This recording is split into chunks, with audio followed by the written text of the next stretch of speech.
Hello, hello, it's Fabienne. It's wonderful to have you back.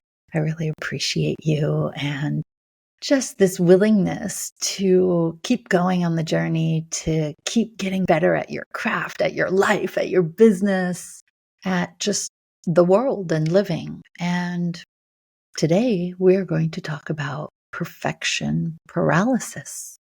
This can show up in all areas of your life. I'm probably going to focus mostly on business today. And before we dive in, I'm not speaking from a place of perfection, ironically, because I too can get sucked into this idea of having something be perfect before we put it out there. And what I've learned is it's not helpful, and that there is a lot of freedom and actually much better results in your business and in your life when you achieve that moment, when you decide to let go of perfection. So we're going to talk about it today, but I'm not standing from this pedestal. I'm right in the trenches with you. And we're going to unpack all of that, why we get mired by this concept of perfection and what we can do about it. I'm going to share some best practices and strategies that I use and why especially we women get really caught up in that. I hope this will be very helpful for you and have you start taking more action. So we have the saying in my business, Boldheart, that you don't get results from things you don't finish or from things you don't put out there.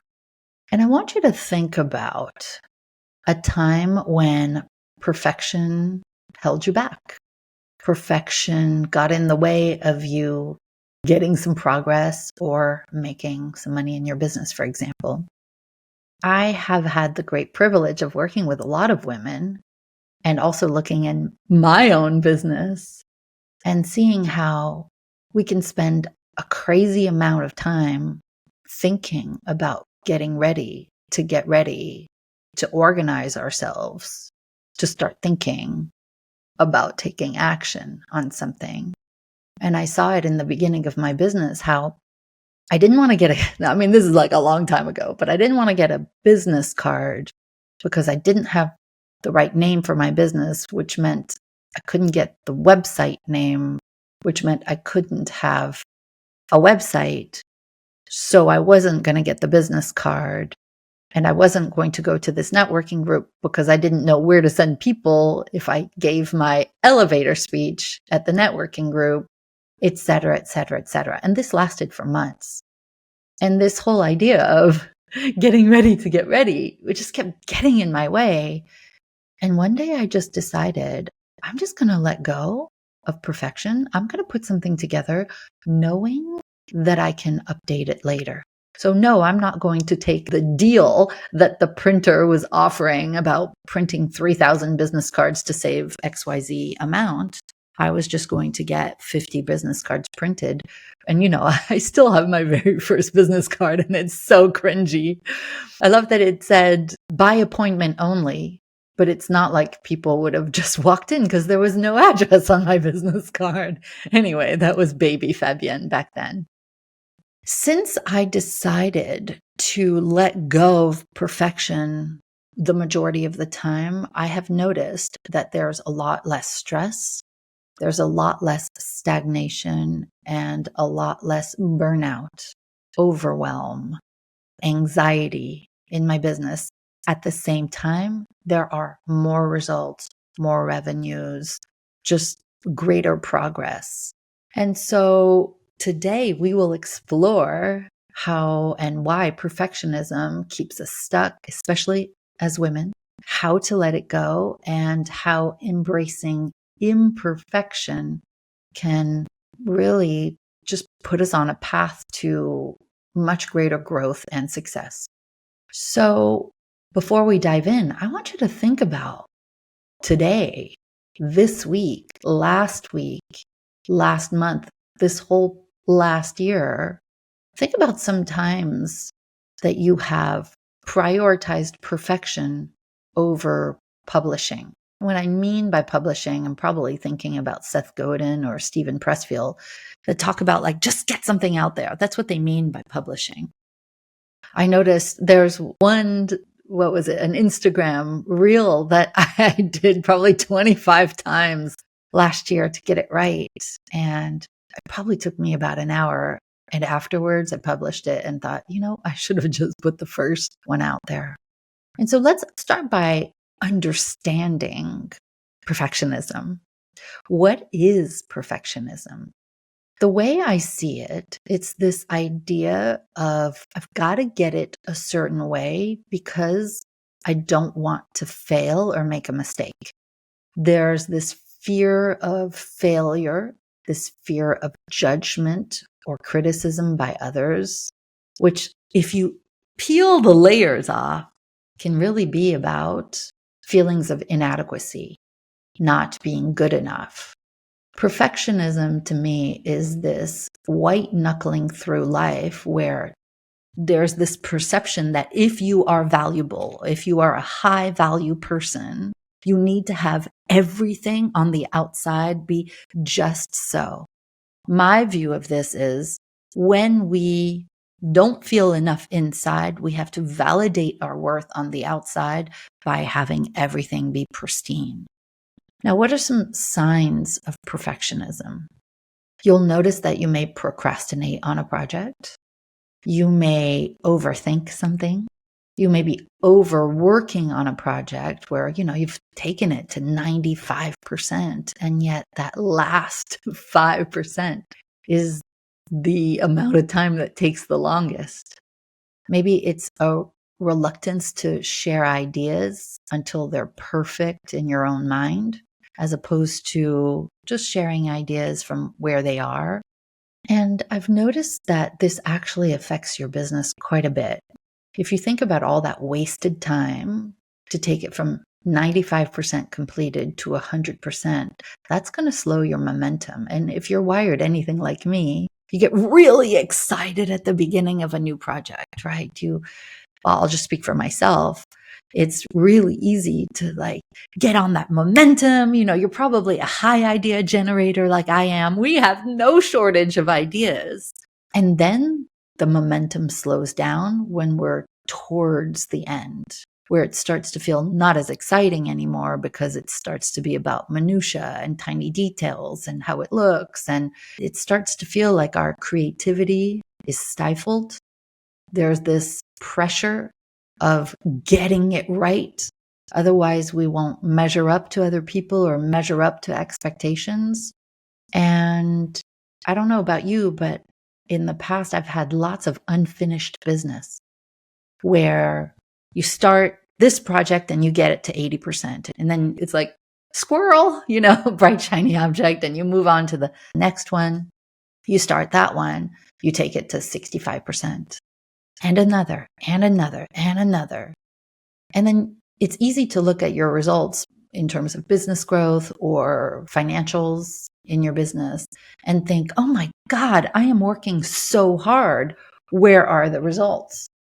And in my leverage program, when I talk to our women business owners who are looking to scale from 6 to 7 and get their life back, what we're noticing is all those extra hours that they're putting in on evenings and weekends are as a result of this trying to get things perfect, trying to perfect this onboarding process and perfect this marketing piece and perfect all these things. And they may be wondering, where are the results? But here's how I look at it. You don't get results from things you don't finish or you don't put out there. So it may look to you like you've got all these plates spinning, but because none of these items are finished, completed, published, put out there, you can't get results on them. It's like you spend 6 hours making this incredible meal in the kitchen, but because it's not perfect, you never take it out there to your guests who are starting to get hungrier and hungrier in the dining room. And so the question I have for you is, how is perfectionism holding you back right now? How is it affecting your results? And what would happen if you let it go and you just started either getting help from somebody to move it to completion, or this idea that good enough is good enough. I think that perfection feels safe because if you don't put something out there, you can't be criticized. You can't be judged, especially in this cancel culture that we live in, when you have all these internet trolls. It may feel safe, but it keeps you stuck. I think that's the root cause of perfectionism. It's this fear of being criticized. I think it's a coping mechanism that we use to avoid criticism and to avoid failure and to avoid not feeling good enough.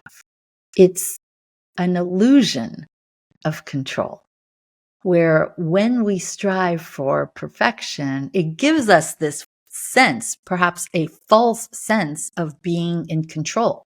Like, I am going to control how people think of me. I am going to control how people view me. But what's happening is you delay your results. You also miss opportunities. I say you, but I'm speaking to myself as well, or at least my former self who used to do this a lot more. When we prioritize perfectionism, we stop ourselves from taking the risks and sharing the gifts that we have, that only we have, with the world. And so, one of the things that you may have heard me talk about before is this idea that in 13.7 billion years that we've been around, there's never been anybody like you. And today, nowhere in the world is there anyone quite like you. And there will never be anyone, for as long as there is life, anyone like you ever again. And I believe that each one of us has a song on our heart, this message that only we can bring, this song on our hearts that only we can sing, this unique brilliance, this life's purpose, this work that we're here to do in the world. And I also believe that there are legions of people. You may not see it yet, but there are legions of people who are looking for the solution that you provide. And yet, if you get caught up in perfectionism, your song is not getting out there. And these people cannot find you. And there is a change that only you can make in your community, to your particular clients, or in the world, that will never be experienced if you get mired in perfectionism. So the missed opportunities are not just for your business, but all these people who are waiting for your gifts, are waiting for you to let go of perfectionism. And I don't know about you, but I was like a little bit, I don't want to say traumatized, but really affected by my schooling as a child, because the school system that I grew up in was a shaming school system and a humiliation based school system. And I was actually just talking to somebody about this yesterday, how I remember exactly the teacher. I think I was 8 years old and I wasn't a very good student. And the teacher, after a test or after the year, I don't remember exactly, had assigned to us, if you will, a little cyclist, like a little, 1-inch cyclist, one for everybody in the class, and had lined up the cyclist on this like bookshelf or windowsill or something like that in the order with which you got the scores, let's say, from the test. And I think my little cyclist was second to last. And of course, everyone could see it. And that never left me. At, let's say it was 8 years old, I always had a feeling that I wasn't smart enough, that I was ridiculed, I was humiliated. Everybody was making fun of me for being like last or second to last. And it grew these feelings of inadequacy and these feelings of I'm not smart. And if I want to be respected by my teacher, by my peers, I needed to have things be perfect because, God knows I just didn't want to be criticized or not belong. And so I found in my life that I did a lot of, seemingly casual damage control or, like managing people's perception of me and trying to be perfect, trying to really curate this way that I would show up in the world would maybe be able to control how you see me. I've since realized that I am actually very intelligent. I just don't necessarily work well within a particular structure of education, or maybe I didn't work well in a shaming or humiliating environment because I froze. This isn't about me. This is about us in terms of thinking about where you think you picked up this idea that perfectionism was important. While I loved my father very much, he was critical. Maybe you have a critical parent, maybe two critical parents, or there was just this, maybe your society or your culture where you come from is critical and expects perfectionism. This is an invitation to think about where the perfectionism started for you and understanding that it is not of you. It is projected onto you, or it is this band-aid that is used to really control how people see you. And in my own journey, I realized that this was actually not helping me, because is there really such a thing as perfectionism? If I look at a paper that I'm writing or a book, or you give me that paper to edit and I will edit it until my last day, because there is no such thing as a perfect piece of text. There is no such thing as a perfect meal. You can always make it better. And so one day I just started to embrace the power of letting go. This idea of, does it really have to be 100%? Because I started getting annoyed with looking at my unfinished business list and realizing that there is so much money on the table if I would just put these things out there. In fact, this is one of the assignments in the Leverage Your Time activator that I use with my women business owners who are overwhelmed and they've become the bottleneck in their business at 6 figures. They want to scale to 7 figures. They want to make more. They want to impact more people. They want to spend more time with their family, but they're stuck because they're trying to perfect things. And that means that they have usually 3, 6, 10, 12 projects that we call unfinished business. And most of them are probably at like 80, 90% completion.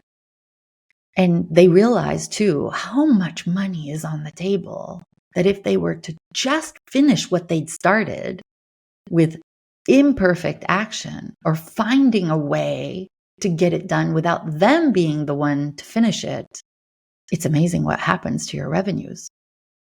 And so this power of letting go, this releasing perfectionism, actually opens space for creativity, for doing better work, because you've published something. Maybe it's that launch that you're working on, thinking, oh, I've got to get it perfect before I launch it. Or I've got to record all 12 modules of my 12-month program before I start to market it. I started realizing that it's better to put it out there imperfectly and get it going and then perfect it later. I started doing that more and more. And it's one of the reasons why I've been able to put my work out there in a bigger way, but knowing that I'm going to go back and learn from my mistakes and make it better each time. At this point in my career, it's been so many years that like my programs I've perfected so much that it doesn't mean that there's not room for improvement, but I've gone back to perfect it as much as possible. I believe my invitation here which is what I've done, is to put it out there and make it better over time. If you think about, let's say, your smartphone, none of us have a version 1 iPhone. I don't even know what version we're on anymore. Is it like 20? They put the iPhone out there, and then every few months, there's an upgraded version. And you go and you buy another version of it. And then 6 months or a year later, you're like, that's obsolete because there's a more advanced version of it. I want you to start thinking like that. Would Steve Jobs have been able to build his business if he had waited to get everything perfect? And I want you to ask yourself, am I willing to start letting go of having things be perfect just so I can start impacting more people's lives? Would it be possible if I allowed myself to be imperfect? If you've gotten a lot of criticism from parents or teachers or, whoever in your childhood, this may be something to work on a mindset level, because there may be some resistance in there to you showing up in a way that's not perfect.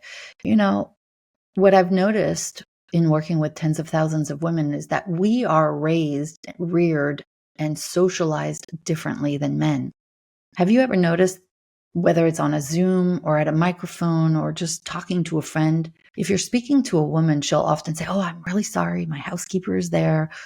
So if you hear that noise," or, "Oh, I'm sorry, my cat just got in, the Zoom picture," or, "I'm sorry, I didn't wash my hair yet. I haven't put my makeup on yet."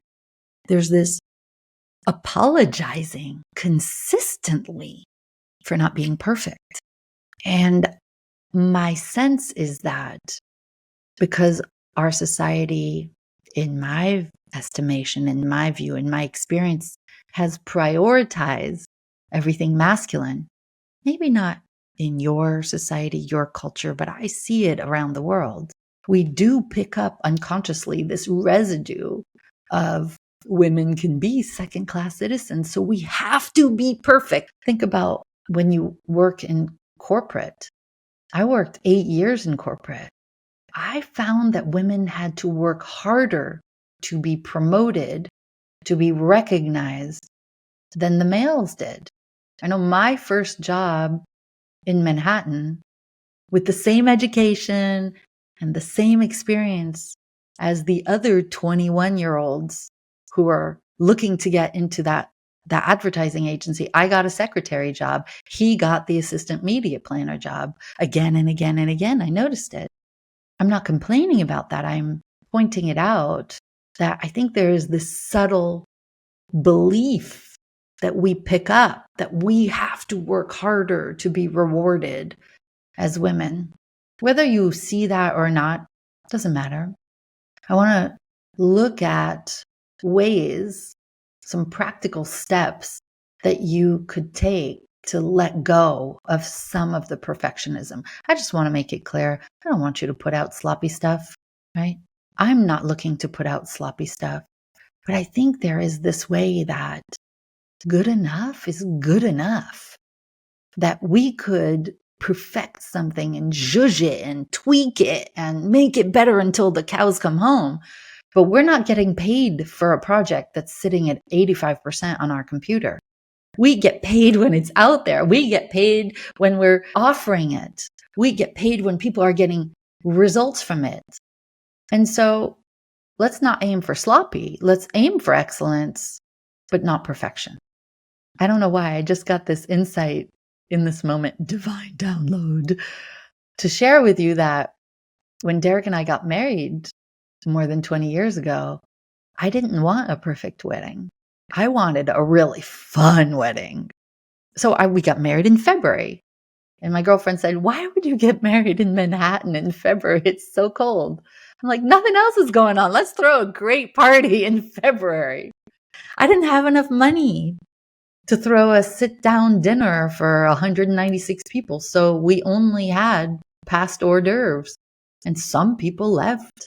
There was plenty of wine and champagne and great music. there wasn't enough food. So, my aunt, uncle left to go have dinner in a restaurant and these other people as well. But I wanted to have a fun wedding. I wanted to take the subway in Manhattan to our wedding.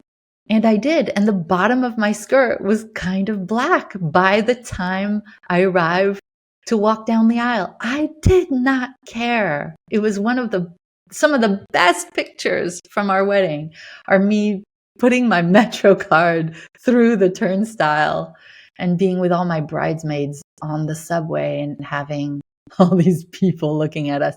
I share this with you because I think perfection is this illusion. Excellence for me for that wedding was to have a blast and to be with the people that I love. Excellence for me in business is to be a catalyst in somebody's life. I could just get caught up again and again and again and trying to make something perfect, but I'm not changing people's lives with perfection. I'm changing people's lives by offering something. And maybe you're like me. Maybe you love to make an impact on people's lives. Maybe for you, perfection, after all, is not as important as being a catalyst. And so my invitation today is define for yourself, what is good enough? What does that look like for all of this unfinished business on your plate? Would you allow yourself to put out there something that's 85% done? Or could you enlist somebody on your team? Could you enlist someone to finish it for you or with you? The Leveraged Business book took me 8 years to write it. I just wanted to make it perfect, you guys. I think it's pretty darn perfect. But at 80%, I just had to have an intervention with myself because it was dragging on. And no one was able to get the nuggets from the book. And one day I just said to somebody, can you please just help me? Could you please read through it, make some suggestions, even make the changes so that we can put this book out there, because this book is going to change women's lives. This book is going to help them get out of overwhelmed and take their business from 6 to 7 figures. And so finally, I did get help and we did put it out there.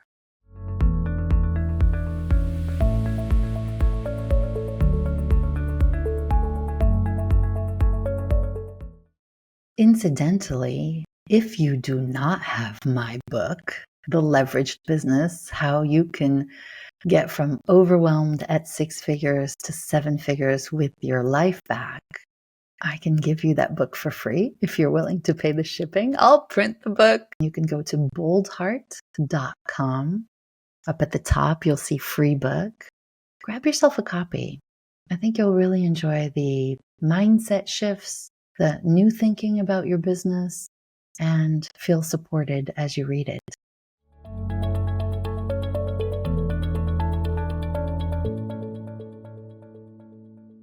And that's this idea of getting the help if you need it, but not having it fully rely on you. My invitation is for you to take imperfect action, whatever that looks like. It could be small, messy actions that build momentum. It could be just having a pact with yourself that you're not trying to make it perfect. You're just trying to make it good enough that people will get value from it. You're probably more critical with yourself than anyone else would ever be. Is that true? Probably. And I also want you to reframe this idea of failure. Maybe view mistakes or shortcomings as opportunities to learn, opportunities to grow, rather than this proof and validation of your inadequacy. There will always be critics. There will always be people for whom something isn't good enough, but that doesn't mean that your stuff isn't good enough. It might be that they too had a critical parent or were humiliated or shamed for something in their life. right? You've heard the term hurt people hurt people.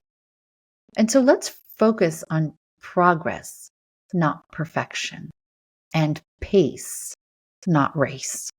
And go make this date with yourself. Once you've put something out there, make this date with yourself to go back and look at something and see if you can tweak it later.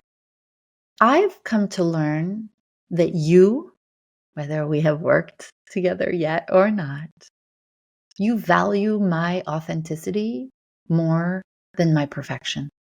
This is what you have said to me collectively, year after year after year.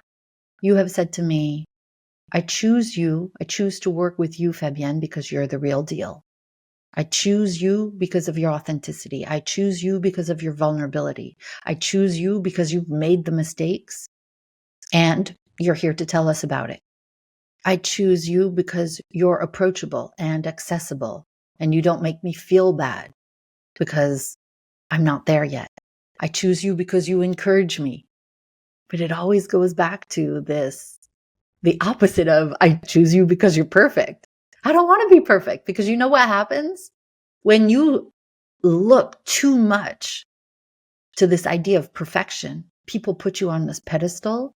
And then I don't know what it is about culture, but they want to get you off the pedestal. I'm always telling people, please do not put me on a pedestal. I do not want to be then pushed off the pedestal. I just want to be a regular gal like you, perhaps just a few feet ahead of you, a few miles, whatever, ahead of you on the journey. In my experience, I have seen that people connect with real, flawed humans more deeply than polished perfection. And I don't mean flawed like something's wrong with you, but just, like somebody who's just real every day. I was never the one with the long legs and the perfect nose and the perfect teeth, but I'm me and I'm pretty special. And so are you. And yes, our society airbrushes our pictures or the pictures of models and magazines. And we're surrounded by, you're not perfect until you have this spray tan and you're not perfect until you have this. I just don't think that's true. I really like when people are authentic, when people share their stories of mistakes or failures, as long as they learn the lesson from it, as long as they're willing to admit something and then go make it right. So, in essence, I'm inviting us to create space for experimentation, to let go of perfectionism, because in a way, that's how we innovate without fear. And sure, I expect the critics. There will always be one. But I really love this idea of living a perfection-free life. I cook a lot. I don't know if you cook, but I seriously cook a lot and I love it. I make 2 meals from scratch per day and it's my creative outlet. It's my love. And I learned from Julia Child a long time ago, if you overcook it, don't apologize. If it didn't turn out like you wanted, don't say anything. I made something a couple years ago. Have you ever heard of 7-hour lamb? Well, I didn't quite cook it properly. And when I announced to my guests that there was 7-hour lamb and it was a little dry, I could see one of my friends raise her eyebrow yeah, I can tell it was 7 hours. But I didn't say anything. I didn't apologize for it. I put a lot of effort into thinking about the meal, gathering the ingredients for the meal, paying for the ingredients for the meal, preparing the ingredients for the meal, making the meal, setting the table, inviting the right guests. And I served it, and it was dry. And you know what? I didn't apologize for it because I'm not sure it matters. If you're just coming for the food and not for my company and not for the company around the table, I don't know. If you're only here to criticize and judge and point out all the inadequacies, I don't know if I want to spend time with you. You know what I mean? I'm not trying to be rude. So, perfection isn't the goal. I want you to focus on progress with me. That's what I'm looking for in my life. And I'm telling you, it's less stress. I want you to learn from the things that you put out there that could have been better instead of having this unattainable ideal that keeps you frozen and not actually making any money in your business. My saying is done is better than perfect. Write that down. Done is better than perfect. You don't get results from things you don't finish and put out there. This is about feeling capable of handling imperfection and being okay with yourself. I don't know. I don't want to have that much anxiety in my life. And again, I'm not putting sloppy work out there. Neither are you. We wouldn't do that with our clients. I've seen people do that. I was just actually working with my team on something today, and we realized that one of the things that was put out there that has been running out there for a long time has a mistake in it. And I just laughed out loud. And I said, well, the good news is once we make this tweak, results will be better. I'm not going to beat myself up for it. Imperfect action beats inaction every day of the week. And so just to recap, I think this idea that we have to be perfect holds us back. It delays the results we say we want so badly. It makes us question ourselves. It's not good for our self-esteem, our self-worth. And I just want to encourage you to take a different approach if you're willing. You don't have to have it be perfect to make a difference in people's lives. You don't have to have things be at this unattainable ideal to achieve your goals. One foot in front of the other. Progress, not perfection. Pace, not race. And so, as you're thinking about what we're talking about today, is there something that you could take imperfect action on today and just put it out there? Is there somebody on your team you could say, listen, I keep dragging my feet on this. Can you take a look at this? And in your estimation, what would make it good enough to put out there? Could you find that one thing you're working on that you've been procrastinating on like crazy and just finish it? And then celebrate the progress, right? This is my encouragement, dear friend, dear sister, to see perfection as not the key to success. That has not been my experience. Perfection is the barrier to success. And the moment you let go of perfection is the courageous step toward the growth and the fulfillment and the abundance that you seek. That's been my experience.